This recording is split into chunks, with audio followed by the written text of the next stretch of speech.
I need to ask you something, and I need you to actually answer it, not skim past it. What are you waiting for? Because somewhere in your head there's a version of your life that hasn't started yet. It kicks in after the mortgage, after the kids are grown, after you hit 65, and someone finally hands you permission to breathe. Nobody sat you down and told you this directly, but you absorbed it anyway. Work now, suffer a little, live later. Here's what nobody warns you about that plan. You might be working for 50 years, 60 if you're unlucky with the math. Life expectancy keeps stretching out. Retirement age keeps chasing it. And that soft golden finish line you've been white-knuckling toward, it keeps moving. It is always just a little further than you are. So I'm asking again, and I want you to sit with this one. What if you stopped waiting? What if rest wasn't the last 10 minutes of the movie? It was something that came back, again and again, for as long as you were alive to need it. That's not wishful thinking. It has a name, micro-retirement. Here's what it actually is, stripped of the buzzword. You work hard for a stretch, a few years, maybe, then you stop. Not for a weekend, not for a vacation where you're still answering Slack from a lounge chair, pretending that counts as rest. You actually stop. Months, sometimes a full year. You go somewhere you've been putting off for a decade. You let the language you gave up on come back into your mouth.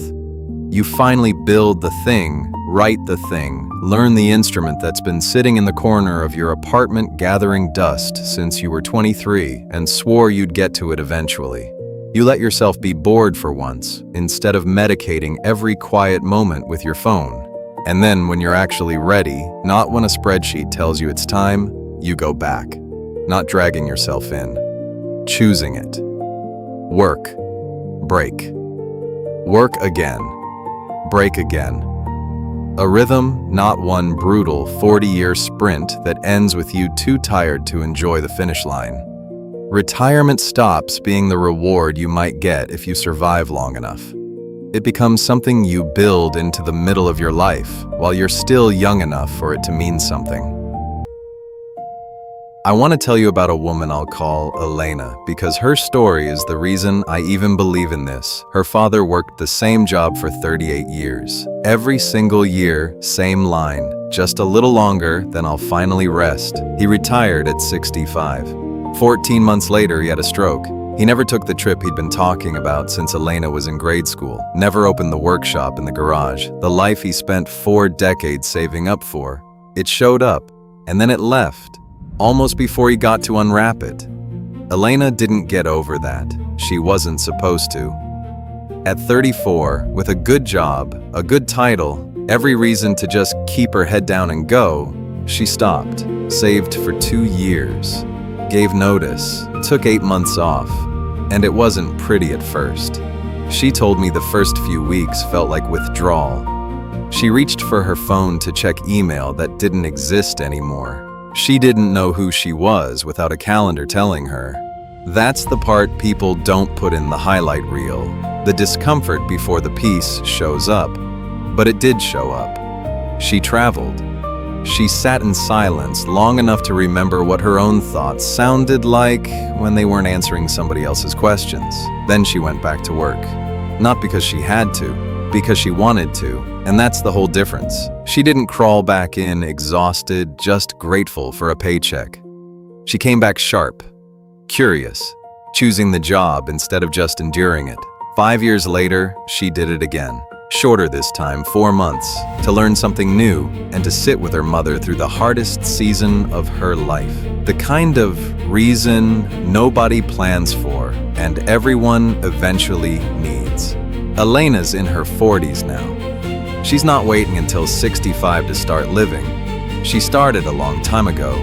She just refused to save all of it for the end, when there might not be much end left to enjoy it in.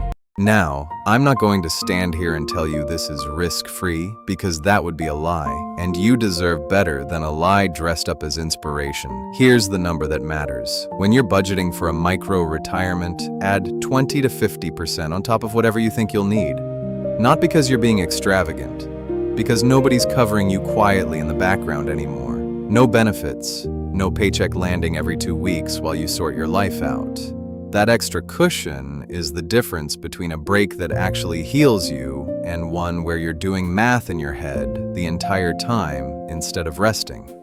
And the second thing matters even more than the money. Protect your way back in. That's not optional. Keep a skill or two sharp. Keep a few relationships warm. Don't vanish completely. Learn something, even a little, while you're away. The people who take real time off and come back stronger aren't the ones who disappeared off the map. They're the ones who stepped away with one hand still on the door, because this was never supposed to be an escape from your career. It's a breath in the middle of it, not an exit. Here's what I actually want you to take from this. You do not need a doctor's warning to rest. You do not need to hit a burnout so bad you can't recover from it. You don't need a birthday with a big, round, terrifying number on it to finally give yourself permission. Elena's father waited his whole life for one door to open. It opened for 14 months. Then it closed for good. You get to open that door more than once, on your own terms, with a plan behind it and a bridge back to the life you're building, not a leap into nothing. So stop asking, how do I survive until retirement? Start asking, how do I build a life where I never have to wait that long to feel like myself again? That question, right there, that might be the best investment you ever make.